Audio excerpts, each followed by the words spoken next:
¿Y si un día despiertas y millones de personas simplemente han desaparecido?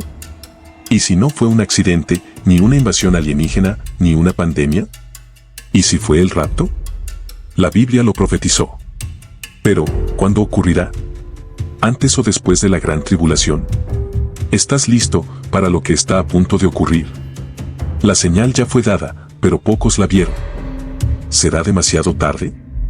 Hoy nos adentraremos en uno de los misterios más controversiales de toda la profecía bíblica, el rapto de la iglesia y la gran tribulación. Hablaremos de profecías antiguas, símbolos ocultos y lo que las escrituras realmente dicen sobre este evento final. Me voy a tomar la libertad de defender la postura pretribulacionista, creyendo firmemente que Cristo arrebatará a su iglesia antes del juicio venidero. Pero también analizaremos las otras posturas, con respeto, claridad y fundamentos bíblicos. Si amas la profecía bíblica y los misterios del fin, suscríbete ahora y activa la campanita, porque esto apenas comienza. Hoy presentamos el misterio del rapto y la tribulación.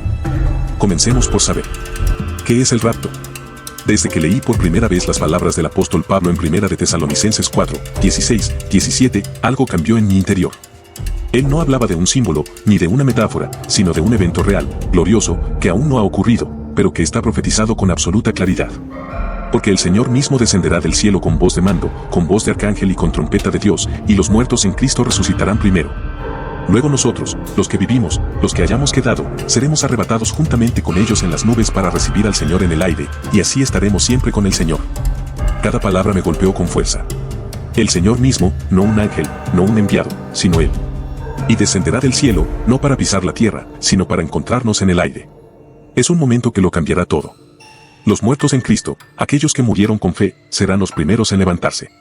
Y luego, nosotros, si aún estamos vivos en ese instante, seremos arrebatados. Pablo lo vuelve a explicar en 1 Corintios 15, 51, 52, y lo llama un misterio. Un misterio no porque esté oculto, sino porque fue revelado directamente por Dios. Dice: no todos dormiremos, pero todos seremos transformados, en un momento, en un abrir y cerrar de ojos, a la final trompeta. Esa palabra me impacta, transformados. Ya no se trata de una simple desaparición. Es una transformación repentina, radical, gloriosa. En un instante. Sin aviso. Sin proceso. Esto es el rapto, un evento sobrenatural y único en la historia de la humanidad. Dios vendrá a recoger a los suyos. Y lo hará de forma repentina. No es una historia para asustar. Es una advertencia. Es una promesa. Es una esperanza para los que creen. Los que estén preparados serán tomados. Los que no, se quedarán. No habrá tiempo de reaccionar, de pedir perdón a última hora, o cambiar de opinión. Será un abrir y cerrar de ojos. Una separación instantánea entre los que pertenecen a Cristo y los que no. El rapto es más que una doctrina. Es una realidad profética. Un punto de inflexión que marcará el fin de una era y el inicio de otra, el caos sin la presencia de la iglesia en la tierra. Y aunque muchos lo rechacen, lo ridiculicen o lo ignoren, está escrito. Está profetizado. Y está más cerca de lo que imaginamos. Yo lo creo. Porque no lo dijo un hombre. Lo dijo Dios.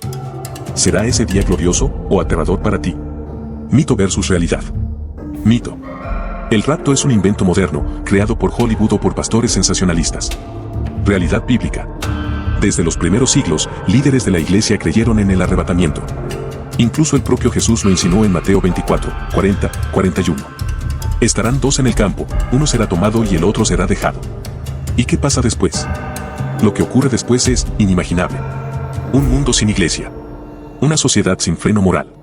Gobierno sin oposición espiritual. El caos será el escenario perfecto para que surja el anticristo. No se trata de temer. Se trata de estar listos. El rapto no es una amenaza.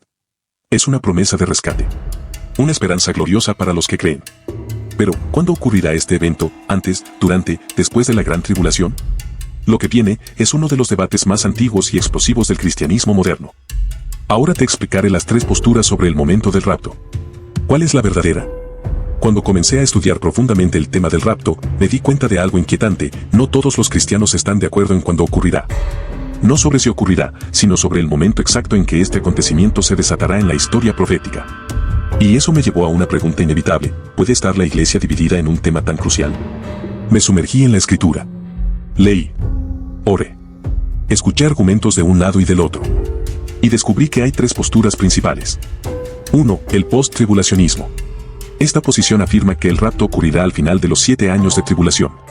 Según esta postura, la iglesia pasará por el fuego del juicio junto con el mundo, y solo al final, cuando Cristo regrese visiblemente con poder y gloria, seremos arrebatados para recibirlo y reinar con él. Los que defienden esta idea suelen citar pasajes como Mateo 24, 29, 31, donde dice: inmediatamente después de la tribulación, aparecerá la señal del Hijo del Hombre en el cielo, y enviará a sus ángeles con gran voz de trompeta, y juntarán a sus escogidos. Ellos interpretan este llamado como el rapto, y argumentan que la iglesia será purificada a través del sufrimiento. Pero yo me detuve. Algo no encajaba del todo. ¿Acaso no fue Cristo quien sufrió por nosotros? ¿Acaso no somos purificados por su sangre, no por el dolor? Esta visión plantea a un Jesús que rescata después de que su iglesia ha sido azotada por la ira, pero ¿no dice la Escritura que no fuimos puestos para ira? 2. El meditribulacionismo. Otros sostienen que el rapto ocurrirá a la mitad de la tribulación, después de 3 años y medio. ¿Por qué? Porque es en ese punto donde el anticristo se revela plenamente, profana el templo y desata la persecución más feroz contra los santos. Esta etapa es conocida como la Gran Tribulación.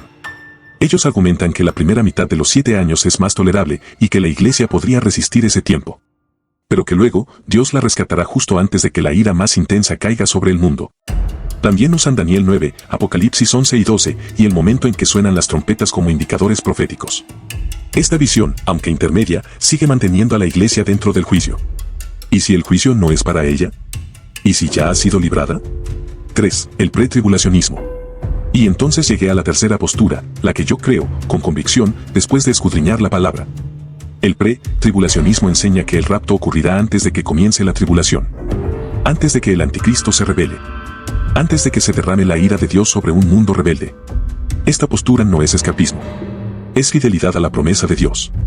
Me encontré con versículos que lo decían con una claridad que no podía ignorar. Primera de Tesalonicenses 1, 10.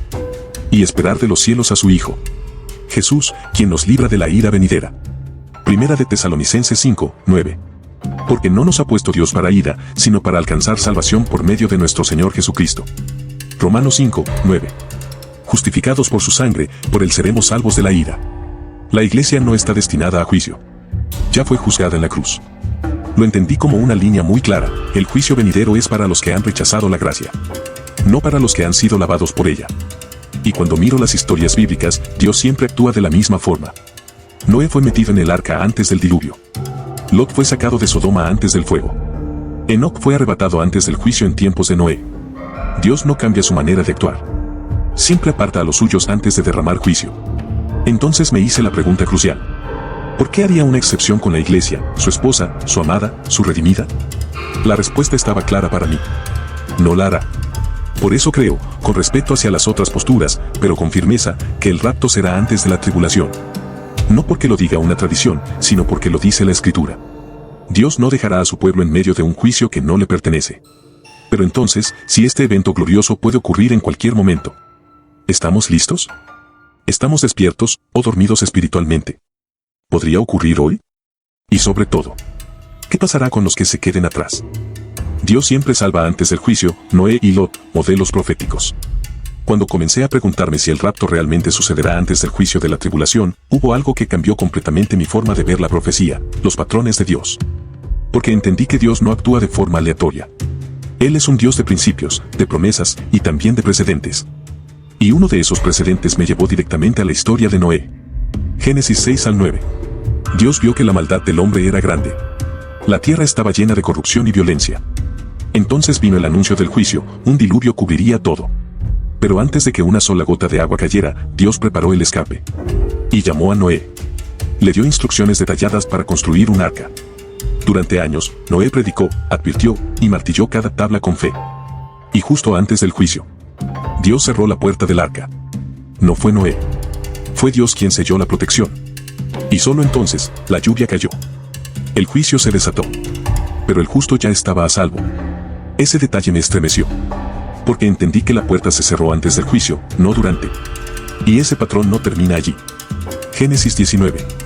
Ahora vamos a Sodoma. Una ciudad donde la maldad había alcanzado el cielo. Y esta vez, el justo era Lot. Imperfecto, sí. Pero justo a los ojos de Dios. El juicio era inminente, fuego y azufre. Pero otra vez, Dios no lo dejó allí. 2 ángeles vinieron a advertirle. Le dijeron que saliera rápido, que no mirara atrás. Pero hay un detalle que muchos pasan por alto. Génesis 19, 22. Date prisa, escapa de allá, porque nada podré hacer hasta que hayas llegado. Nada podrá hacer hasta que el justo esté fuera. Ahí entendí. El juicio de Dios está restringido por la presencia del justo. Y solo cuando el justo es apartado, el juicio se desata. Entonces me pregunté, ¿y si Noé representa la iglesia que será llevada antes del diluvio de la tribulación? ¿Y si Lot es figura profética del creyente rescatado antes de que el fuego de la ira caiga? La Biblia no es solo un libro de historias. Es un libro de modelos proféticos. Segunda de Pedro 2, 7, 9 lo confirma. Y libró al justo Lot, el Señor sabe librar de tentación a los piadosos y reservar a los injustos para ser castigados en el día del juicio. Una vez más, el patrón se repite. Dios no mezcla a sus hijos con su juicio. No lo hizo con Noé. No lo hizo con Lot. ¿Por qué lo haría con su iglesia? Me di cuenta de que estos no son relatos aislados. Son ecos proféticos. Y todos señalan a una misma verdad. Dios salva antes del juicio. El rapto será antes de la tribulación. Y si este patrón es real, entonces la pregunta ya no es si viene el rapto. La verdadera pregunta es, ¿estoy dentro del arca? ¿Estoy fuera de Sodoma? Porque el tiempo es corto. Y cuando se cierre la puerta, ya no habrá vuelta atrás. El arrebatamiento en un abrir y cerrar de ojos, transformación sobrenatural. Hubo un momento en mi vida en que me detuve frente al espejo y me pregunté, ¿qué pasará con este cuerpo cuando Cristo venga por nosotros? ¿Moriré? ¿Seré llevado así, tal cual soy? Entonces leí estas palabras y me dejaron sin aliento. Primera de Corintios 15, 51, 52. He aquí, os digo un misterio, no todos dormiremos, pero todos seremos transformados, en un momento, en un abrir y cerrar de ojos. Un misterio. Una transformación. Un abrir y cerrar de ojos. Imagina esto conmigo. Estoy caminando por la calle. El sol brilla, la gente vive su rutina. Y de pronto, algo sucede. Mi cuerpo, limitado por el dolor, por la edad, por el cansancio, cambia. Siento como cada célula es renovada. Ya no hay peso. Ya no hay muerte. Ya no hay enfermedad. Y en un solo instante, me doy cuenta de que ya no pertenezco a la tierra. Primera de Tesalonicenses 4, 16, 17 también lo describe con precisión. El Señor mismo descenderá del cielo con voz de mando, y los muertos en Cristo resucitarán primero. Luego nosotros, los que vivimos, seremos arrebatados juntamente con ellos, en las nubes. Ahí está. Primero los que murieron en Cristo. Luego nosotros. Y no será un proceso lento. Será en un segundo, como un relámpago, como un parpadeo. Y entonces comprendí algo más profundo aún. No se trata solo de ser llevados, sino de ser transformados. Porque la carne y la sangre, como la que tengo ahora, no pueden heredar el reino de Dios. Lo corruptible no puede vestirse de eternidad. Primera de Corintios 15, 53 dice, porque es necesario que esto corruptible se vista de incorrupción y esto mortal se vista de inmortalidad. Me detuve. Miré mis manos. Sentí mi corazón latir. Y supe que este cuerpo no era el destino final. Que algo mucho más glorioso me espera. Una transformación más allá de toda lógica. Una ascensión más allá de toda ciencia. Porque esto no es ciencia ficción. Es la promesa del Dios vivo. Y si Él lo dijo, entonces sucederá. Así que cada vez que escucho un trueno, cada vez que el cielo se abre entre las nubes, no puedo evitar preguntarme, ¿será hoy? ¿Será este el momento en que se oiga la trompeta? Porque cuando eso ocurra, no habrá tiempo para correr. No habrá tiempo para explicaciones. Solo habrá un abrir y cerrar de ojos. Y estaré con Él. Continuemos ahora con el mundo después del rapto, caos y confusión global. ¿Qué quedará atrás cuando millones desaparezcan sin explicación? Nunca voy a olvidar el día en que me atreví a imaginarlo. 5 minutos después del rapto. Todo parecía igual a simple vista. El sol seguía brillando. Los pájaros seguían cantando. Los semáforos cambiaban de color como siempre. Pero algo había cambiado para siempre. Algo invisible y devastador. Una ausencia que lo llenaba todo. Y entonces llegó el caos. Inmediato. Incontenible. Inexplicable. Autos sin conductor estrellándose a toda velocidad en las autopistas. Aviones cayendo del cielo sin previo aviso. Cirugías interrumpidas, pacientes abandonados en medio de una operación. Niños que desaparecen de los brazos de sus madres. Escuelas vacías. Camas vacías. Iglesias donde solo quedaron las bancas y un silencio insoportable. El mundo entero, en segundos, se convierte en una herida abierta. Las noticias se saturan. Periodistas llorando al aire, sin entender. Alertas de emergencia suenan por todo el planeta. Las redes sociales explotan con gritos de pánico, teorías, imágenes que nadie puede procesar. Pero detrás de toda esa locura, hay un momento. Un solo momento. Un silencio profundo. Como si el universo hubiese contenido la respiración. Y entonces llega la mentira. Fenómeno cósmico. Portal dimensional. Intervención extraterrestre. Buscarán cualquier explicación. Excepto la verdadera. Porque aceptarla, duele. Aceptar que Cristo vino por su iglesia y que tú no estabas listo, es una herida que no cierra. Lucas 17, 34, 35 lo dijo sin rodeos. Esa noche estarán dos en una cama, uno será tomado y el otro dejado. Dos mujeres estarán moliendo juntas, una será tomada y la otra dejada. No hubo advertencia. No hubo un conteo regresivo. Solo ocurrió. En un abrir y cerrar de ojos. Y mientras los gobiernos tiemblan, mientras los líderes fallan, alguien aparece. Un hombre diferente. Carismático. Inteligente. Admirado. Trae soluciones, estabilidad, respuestas. El mundo hambriento de paz se lo entrega todo. Pero detrás de esa sonrisa hay oscuridad. Segunda de Tesalonicenses 2, 9, 10 lo describe así. Con gran poder y señales y prodigios mentirosos, engañará a los que se pierden, porque no recibieron el amor de la verdad. Ese será el inicio del nuevo orden mundial. Una paz falsa. Una ilusión de control. Pero lo que realmente comienza es la peor tormenta espiritual de la historia humana.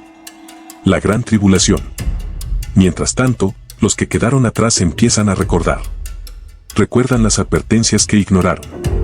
Las prédicas que se burlaron. Las Biblias que nunca abrieron. Las oraciones que despreciaron. Y en medio del dolor, en medio del horror, una verdad los atraviesa. No era una historia de miedo. No era un mito religioso.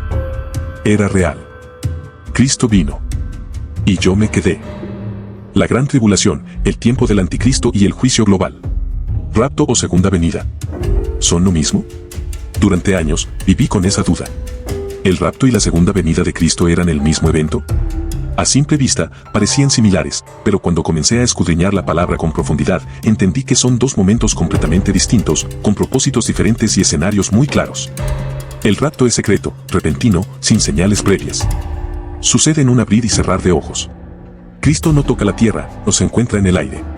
Segunda de Tesalonicenses 4, 17 lo dice así. Luego nosotros, seremos arrebatados juntamente con ellos en las nubes para recibir al Señor en el aire. Es un encuentro glorioso, íntimo, reservado solo para los que le pertenecen. Pero la segunda venida es distinta. Será visible. Será pública. Será majestuosa. Cristo descenderá con poder y gran gloria, y todo ojo le verá. Apocalipsis 1, 7 lo confirma. He aquí que viene con las nubes, y todo ojo le verá. Ya no viene como un esposo por su novia. Viene como rey, como juez, como el león de la tribu de Judá. Ya no viene a salvar, viene a gobernar, a juzgar, a establecer su reino milenial sobre la tierra. Mientras que el rapto es un rescate antes del juicio. La segunda venida es el juicio mismo descendiendo sobre la rebelión del mundo. En el rapto, Cristo viene por sus santos. En la segunda venida, Cristo viene con sus santos. Zacarías 14, 5 dice. Vendrá el Señor mi Dios, y con él todos los santos. Por eso sé que no son lo mismo. Uno es el principio de la esperanza cumplida. El otro, el final de la paciencia divina. Y entendí que el rapto puede suceder en cualquier momento. La segunda venida, en cambio, solo ocurrirá después de que la gran tribulación haya terminado. Así que ahora lo tengo claro. El rapto es inminente. Silencioso para el mundo, pero glorioso para los hijos de Dios. La segunda venida es el gran clímax. Visible, estruendosa y definitiva. Y saber esta verdad me cambia todo. Porque si el rapto es antes de la tribulación, entonces el tiempo se acaba más rápido de lo que imaginaba. Debo estar listo. Debo velar. Debo vivir cada día con la esperanza de oír esa trompeta. ¿Quiénes serán arrebatados realmente? La iglesia verdadera versus la iglesia cultural. Por mucho tiempo creí que todos los que iban a una iglesia, todos los que decían Señor, Señor, serían parte del rapto. Pero cuando abrí los ojos a lo que la Biblia realmente dice, sentí temor. No todos serán arrebatados. No todos los que se llaman cristianos son parte de la verdadera iglesia. Jesús mismo lo advirtió con claridad escalofriante. Mateo 7, 21, 23.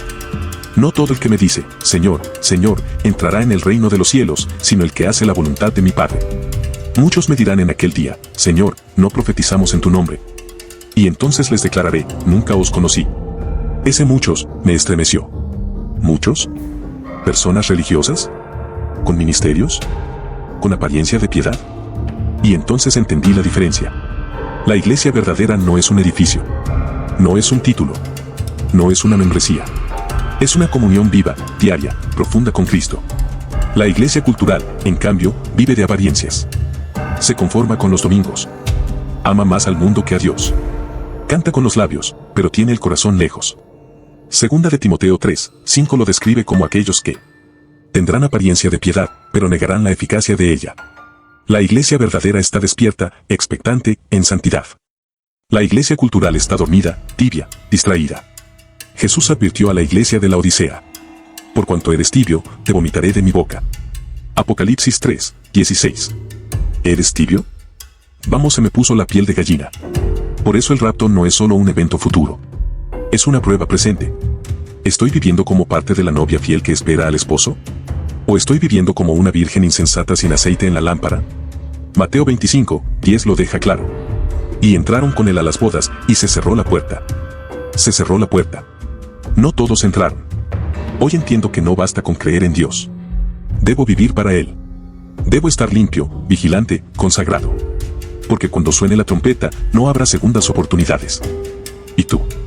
¿Eres parte de la iglesia verdadera o de la cultural? La puerta se cerrará. ¿Estás dentro o fuera? El dolor de los que se quedaron, arrepentimiento tardío y persecución brutal. Nunca pensé que se sintiera así. El vacío. La desesperación. El peso de haber conocido la verdad y haberla ignorado. Vi a muchos correr hacia las iglesias. Pero estaban vacías. Otros tomaban Biblias polvorientas, rotas, olvidadas. Y las leían como si de ello dependiera su aliento. Vi a hijos llorar por madres cristianas. A esposas buscar desesperadas a sus esposos. Vi a pastores falsos quedarse. Y predicar con lágrimas una verdad que jamás vivieron.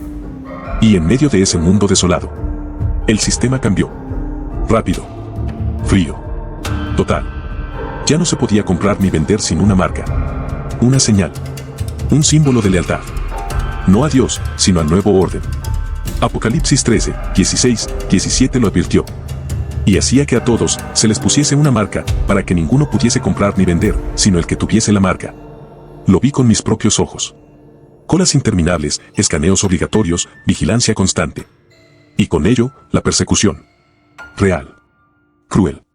Sangrienta. Los nuevos creyentes, los que se arrepintieron tarde, pero sinceramente fueron llamados enemigos del progreso. Fueron cazados, silenciados, eliminados. Muchos huyeron a los bosques, a las montañas. Vivieron con lo mínimo. Oraron como nunca antes. Lloraron como niños. Pero esta vez, con fe verdadera. Apocalipsis 7, 14 los menciona. Estos son los que han salido de la gran tribulación y han lavado sus ropas en la sangre del Cordero. Ellos pagaron con su vida lo que otros recibimos por gracia. Y yo, desde este recuerdo profético, solo puedo decir: no esperes llegar ahí para creer. No esperes que la ausencia sea la prueba. No esperes quedarte para despertar.